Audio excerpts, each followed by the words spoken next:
عليكم ورحمة الله وبركاته نحمد الله العظيم ونصلي على رسوله الكريم أما بعد. அருமையான அல்லாஹ்வின் நல்லடியார்களே, அல்லாஹ்வுடைய பேரருளால் தராவி தொழுகையை தொழுது முடித்துவிட்டு நாம் எல்லாம் அமர்ந்திருக்கிறோம். ரப்பு சுப்ஹானஹு வ தஆலா நாம் தொழுத எல்லா தொழுகைகளையும் எல்லா இபாதத்துகளையும் முழுமையாக கபூல் செய்வானாக. ஆமீன். அருமையானவர்களே, குர்ஆனில் கஹ்ஃப் என்று ஒரு சூரா, இந்த சூறாவை இன்றைக்கு நாம் தராவியில் ஓத கேட்டிருக்கிறோம். கஹ்ஃப் என்றால் குகை என்று அர்த்தம். குகைக்கு அரபியில் கஹ்ஃப் என்று சொல்வார்கள். இந்த கஹ்ஃப் சூறாவினுடைய சிறப்புகள் நிறைய இருக்கிறது. அதிலும் மிக முக்கியமான சிறப்பு, யார் ஒரு மனிதர் ஜும்மா தொழுகைக்கு முன்பாக, வெள்ளிக்கிழமை ஜும்மா தொழுகைக்கு முன்பாக காலை ஃபஜ்ரிலிருந்து ஜும்மா வரைக்கும் உள்ள இடைப்பட்ட அந்த நேரத்தில் யார் இந்த கஹ்ஃப் சூறாவை ஓதுகிறாரோ அடுத்த ஜும்மா வரைக்கும் அவருக்கு எந்த முசீபத்தும் வராது, எந்த ஒரு திடீர் மரணங்களும் வராது, எந்த ஒரு ஷைத்தான்களுடைய தீங்குகளும் அந்த மனிதருக்கு ஏற்படாது என்று நபிகள் நாயகம் ஸல்லல்லாஹு அலைஹி வஸல்லம் அவர்கள் கூறிய ஹதீஸை நாம் பார்க்கிறோம்.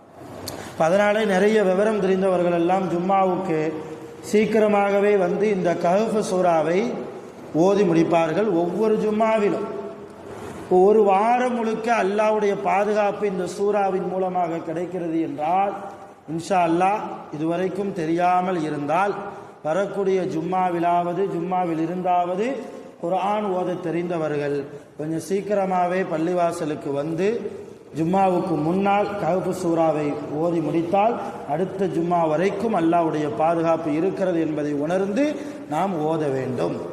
இது முதலாவது. இரண்டாவது, இந்த சூறாவுக்கு குகை என்று அர்த்தம். இந்த சூறாவிலே அல்லாஹ் யாரை பற்றி பேசுகிறான் என்றால், முக்கியமாக சில வாலிபர்களை பற்றி பேசுகிறார். இன்னஹும் ஃபித்யத்துன், ஃபித்யா என்றால் வாலிபர்கள் என்று அர்த்தம். எந்த வாலிபர்கள் என்றால், ஒரு கிராமம் இருந்தது. வரலாறில் வருகிறது 7 வாலிபர்கள்.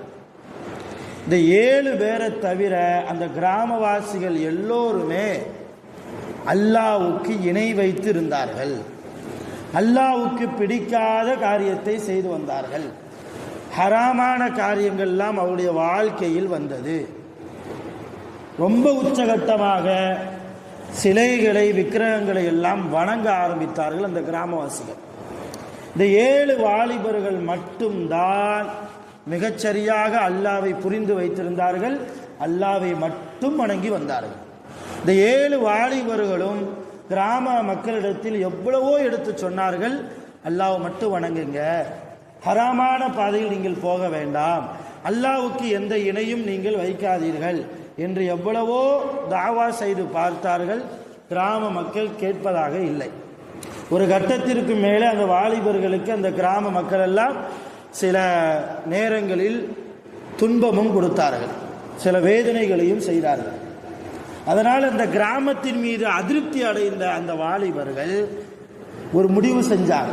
என்ன முடிவு செஞ்சாங்கன்னா, ஊரை விட்டு போயிடுவோம், நாம சலாமத்தா அல்லாஹ்வை மட்டும் தொழுதுட்டு இங்கே வாழ முடியலை, இந்த மக்கள் அல்லாஹ்வுக்கு இணை வைப்பதை பார்த்து கொண்டு சகித்து கொண்டும் இந்த கிராமத்தில் இருக்க முடியலை.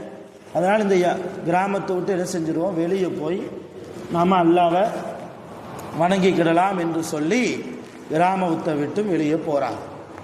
இந்த 7 பேர் வாலிபர்கள் கிராமத்தை விட்டு வெளியே போகிற போது ஒரு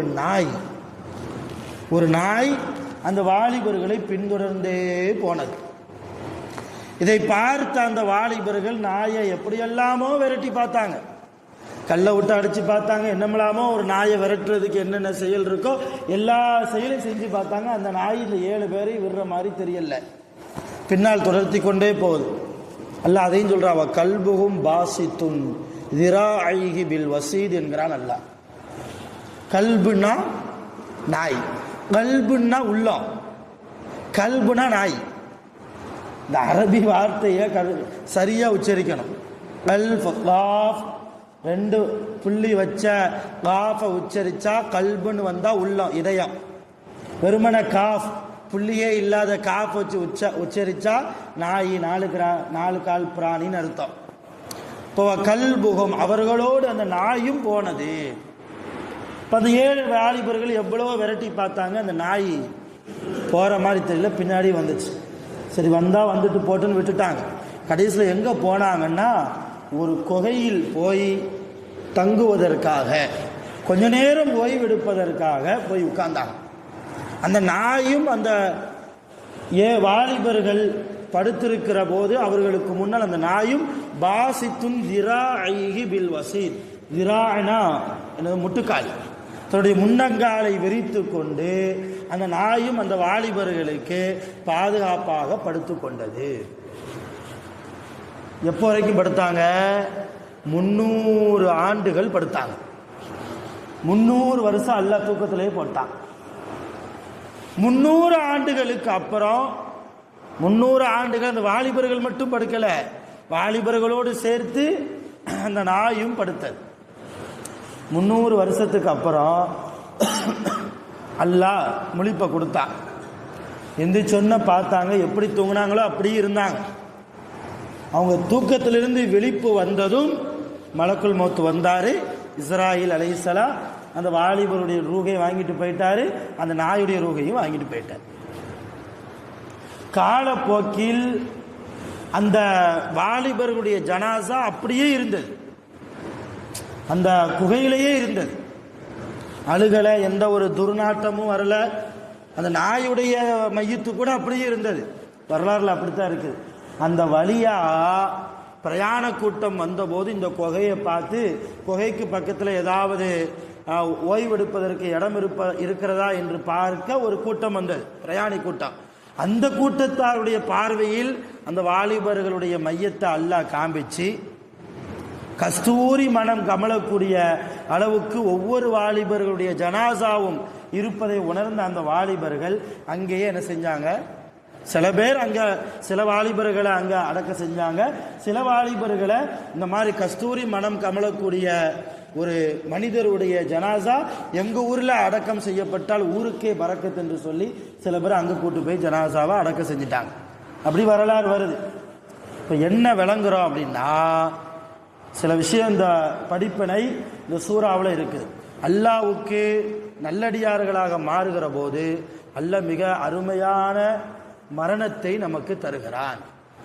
நாம் மரணித்ததற்கு பின்னாலும் இயற்கை என்ன, ஒரு உயிர் ஒரு உடம்பை விட்டு வெளியேறி விட்டது என்றால் சில மணி நேரங்களிலேயே அவருடைய உடம்பிலிருந்து துர்நாற்றம் வெளியாகும். இது இயற்கை. ஆனால் அல்லாஹ்வுடைய ரிலாவோடு, அல்லாஹ்வுடைய பொருத்தத்தோடு, அல்லாஹ்வுடைய ரஹ்மத்தோடு நம்முடைய உயிர் வாங்கப்பட்டது என்றால் எத்தனை ஆண்டுகள் நம்முடைய உடம்பு புதைக்கப்படாமல் இருந்தாலும் அல்லாஹ் நம்முடைய உடம்பை பாதுகாக்கிறான். இது முதல் விதமான படிப்பனை. ஆக நாம் உலகத்தில் வாழ்கிற போது அல்லாஹ்வுடைய பொருத்தம் பெற்ற வாழ்க்கையாக நம்முடைய வாழ்க்கை அமையப்பெற வேண்டும். 2வது படிப்பனை என்ன, அந்த நாய் நஜீஸ் இல்லையா? நாய் நம்முடைய ஆடையில் பட்டால் 7 முறை மண்ணை வைத்து சுத்தம் செய்யணும், 1 முறை தண்ணீரை வைத்து சுத்தம் செய்யணும். சும்மா லேசா போற போக்கில் அது வாழை வச்சு தட்டிட்டு போயிடுச்சுன்னு வைங்க, அந்த ஆடையோட தொழுகைக்கு வரக்கூடாது. அந்த ஆடையை உடுத்தி கொண்டே குர்ஆனை ஓதக்கூடாது. அந்த ஆடையை உடுத்திய நிலைமையில் தொழுகை பள்ளிவாசல் பக்கம் வருவதற்கு அனுமதி இல்லை. அப்படிப்பட்ட நஜீஸான நாய் யாரோட போச்சு? அல்லாஹ்வுடைய பொருத்தம் பெற்ற நல்லடியார்களோடு போனதால் நாளை கியாமத்தில் இந்த வாலிபர்களோடு சுவனத்தில் அந்த நாயும் போகும் என்கிறான் அல்லாஹ். இந்த நாயும் போகும். ரசூலுல்லாஹ் அதைத்தான் சொல்றாங்க. நாய் நஜீஸாக்கப்பட்ட ஒரு பிராணி, சுவனத்திற்குள் நஜீஸுக்கு என்ன வேலை? சுவனத்துக்குள்ள நஜீஸுக்கு வேலை உண்டா? அதனால தான் ரசூலுல்லாஹ் சொன்னாங்க, சுவனத்து வாசிகள் எல்லாம் only incoming no outgoing. எவ்வளோ நாளும் சாப்பிடலாம், அங்கே கழிவறையே கிடையாது, அங்கே பாத்ரூம் வருவதற்கே வேலை இல்லை, எவ்வளோ நாளும் சாப்பிடலாம். சாப்பிட எங்கே போகுதுன்னே தெரியாது. பசி எடுத்துக்கொண்டே இருக்கும், அவர் வேங்குறத விரும்புகிறத சாப்பிட்டு கொண்டே இருக்கலாம். பாத்ரூம் என்பதற்கு அங்கே வேலையே கிடையாது. இப்போ நஜீஸுக்கு அங்கே வேலை இல்லை. அப்போ நாயும் அங்கே போகிறது என்றால் அந்த நேரத்தில் நாய் நஜீஸ் என்கிற வட்டத்தை விட்டும் வெளியே போகிறது. இப்போ என்ன விளங்குறோம்?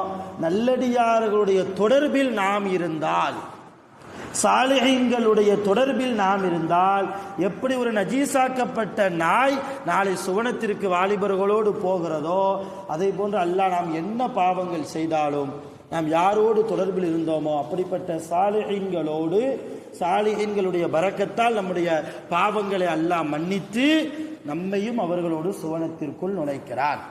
உலகத்தில் வாழ்கிற போது யாரோடு பழகிறோம் என்பது ரொம்ப முக்கியம். தொழுகை இல்லாதவர்களோடு, பள்ளிவாசலுடைய தொடர்பு இல்லாதவர்களோடு, தக்வாவுடைய உணர்வு இல்லாதவர்களோடு, இஹ்லாஸ் நல்ல எண்ணம் இல்லாதவர்களோடு நாம் பழகினால் நமக்கு ஆபத்து. தக்வா உணர்வோடு உள்ள மனிதர்களோடு நாம் பழகினால், சாலிஹீன்களோடு நம்முடைய பழக்கம் இருந்தால் நாளை கியாமத்தில் மிகப்பெரிய உதவி நமக்கு கிடைக்கும். இந்த நாய் நமக்கு மிகப்பெரிய படிப்பனை. அல்லாஹ் ஒவ்வொரு பிராணியையும் நமக்கு படிப்பனையாகத்தான் ஆக்கியிருக்கிறான், நாய் உள்பட. அது அருமையான பெருமக்களை, இன்றைய தராவினுடைய சிந்தனை நம்முடைய பழக்கம் சாலிஹீன்களோடு இருக்க வேண்டும். அதே போன்று அந்த வாலிபர்கள் எப்படி கிராமத்தை விட்டு வெளியே போனாங்க, அதிலிருந்து ஒரு படிப்பனை இருக்குது. கெட்ட மனிதர்களை கண்டா ஒதுங்கிக்கிடணும். ஒரு ஆள் நமக்கு தொந்தரவு கொடுக்குற ஒதுங்கிக்கிடணும். அவரை பழி வாங்கணும் என்பது நோக்கம் அல்ல, நாம ஒதுங்கிக்கிடணும். அந்த வாலிபர்கள் எப்படி ஒதுங்கி போனார்களோ அதே போன்று நம்முடைய வாழ்க்கையிலும் சில பேரை ஒதுக்கணும். அவர்களை வைத்து நமக்கு பிரயோஜனம் இல்லையா, அவர்களால் என்னுடைய ரப்பு எனக்கு மறக்கடிக்கப்படுகிறானா, அப்படிப்பட்டவர்களுடைய பழக்கம் நமக்கு தேவையில்லை என்று சொல்லி ஒதுக்கணும். இந்த படிப்பனையை இன்று தராவியில் உங்களுக்கு நான் தருகிறேன். அல்லாஹ் நம்முடைய எல்லா பாவங்களையும் முழுமையாக மன்னித்து நம்முடைய எல்லா நோன்புகளையும் முழுமையாக கபூல் செய்வானாக. நோய் நொடி இல்லாமல், ஆஸ்பத்திரி செலவுகள் இல்லாமல், ஆஃபியத்தோடு ஆரோக்கியத்தோடு எல்லா நோன்புகளையும் நோற்பதற்கு அல்லாஹ் அருள் புரிவானாக. ஆகிரு தஅவானா அல்ஹம்துலில்லாஹி ரப்பில் ஆலமீன்.